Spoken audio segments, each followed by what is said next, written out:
Hi, welcome to Numerix Video Blog. I'm your host, Jim Jockle. Debate is something we always think about in terms of Washington, D.C., and the ability to cross the aisle is something that has been the backbone of American politics, especially around the election year. But there's another debate going on, specifically as relates to derivatives and the futurization of swaps. One of the key players are not two parties, but actually four: the regulators themselves, the CFTC, the exchanges, swaps dealers, as well as the commodity players, and even throw in the hedgers, if you will. So let's round that table of debate out to five.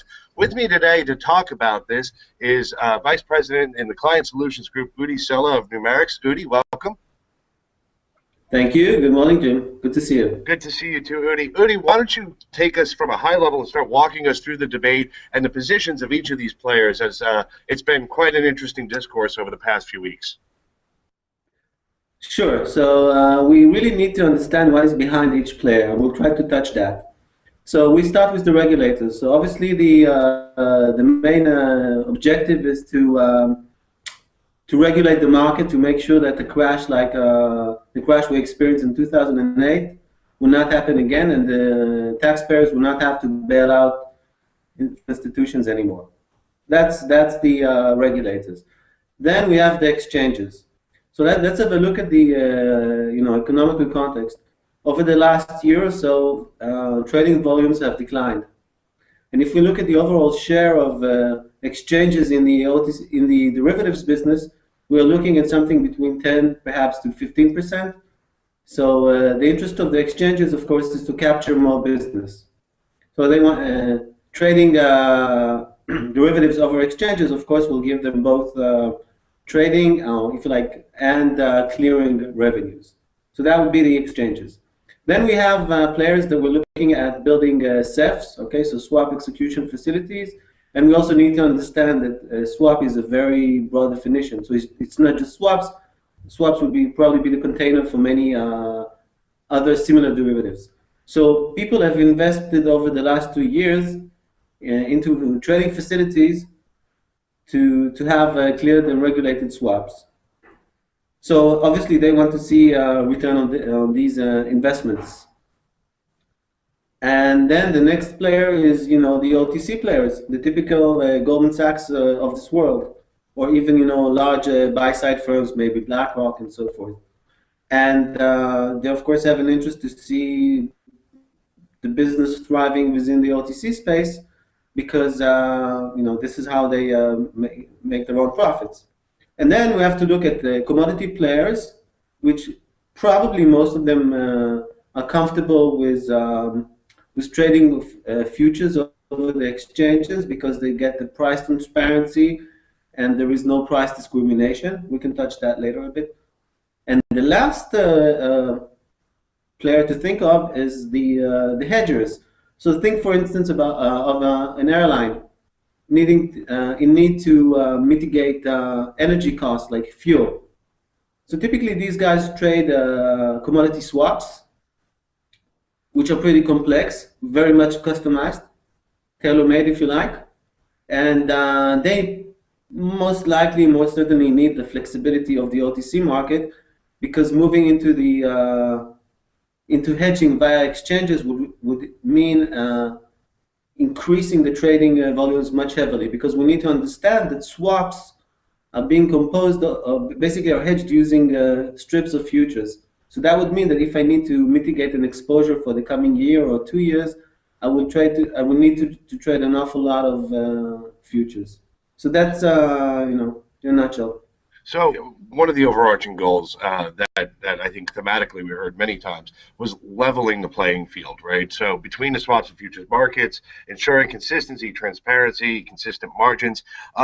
However, not everybody agrees in terms that the approach that's being taken is actually leveling the playing field and introduces concepts of regulatory arbitrage. What are some of your thoughts on that? So I'm actually happy you asked this question, because I wanted to allude to that.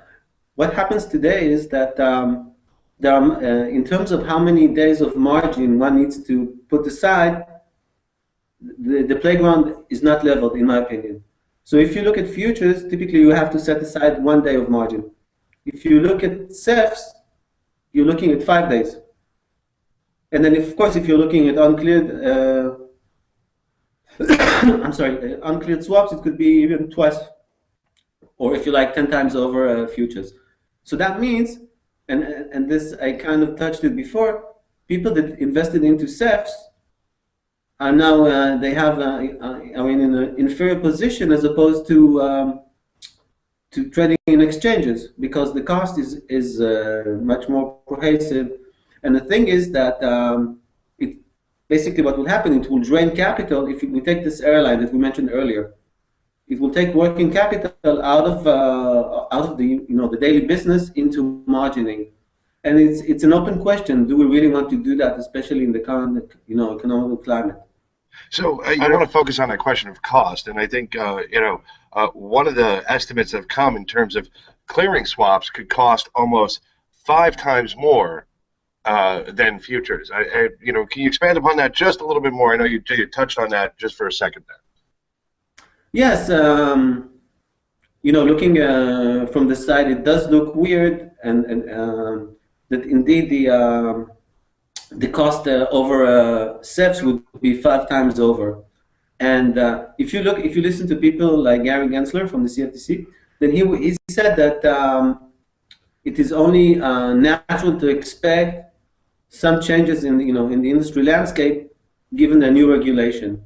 But of course, that if you are, I don't want to name companies, but a vendor or financial institution that has decided to invest in building a CEF, obviously you would feel uncomfortable, and you would feel that the cost structure will push players to trade over, to what we call the futurization of swaps, because it will be much cheaper. And I would think that it would make sense to see if we can, if both derivatives are representing the same risk, it would make sense to have similar margining requirements. So perhaps one has to look if instead of asking for 1 day margin, perhaps one needs to ask for more. One final question, and this is something that's near and dear to the Numerix audience, which is around the concepts of hedging, because risk management is something that every Numerix user is thinking about now. Futures inherently are not necessarily a good solution as it relates to hedging due to lacks of flexibility. Can you expand on requirements, and then what in a futurized world could that look like, and some of the risks that are not met by utilizing futures for hedging? Okay, so again, we can take we took an example of an airline. We can look at the same manner at let's say at a mining company. So I need to, let's say, just for the sake of it, we're looking at aluminum, okay? And I need now to hedge my receivables in the coming 2 years, because typically people that hedge in the industry or in the commodity space hedge at least 1 year out. Now, if you look at liquidity, typically liquidity in futures is reserved to the front months. So it's very difficult, and so if I need to hedge a complete cash flow over, let's say, 12 or 24 months, then I will need to trade an awful lot of futures. Now, in most futures, I will not have the liquidity. So that means that I will have to build this, if you like, hedging scheme or hedging program. I will not be able to do that in one shot, and then I will have to trade spreads to buy the front months, sell the end months, etc. When I can, at the same time, if I'm looking at a swap, with let's say on a monthly basis, a 1 year swap with monthly fixings, I can get an awful lot of flexibility. I can get my hedge in one shot, and I can align 5 different bags to look for the best price. So from a hedger's perspective, it is much more convenient to trade using swaps. And why not cleared over a CEF?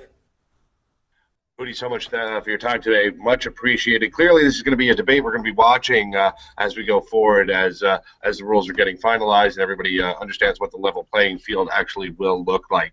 We want to hear from you.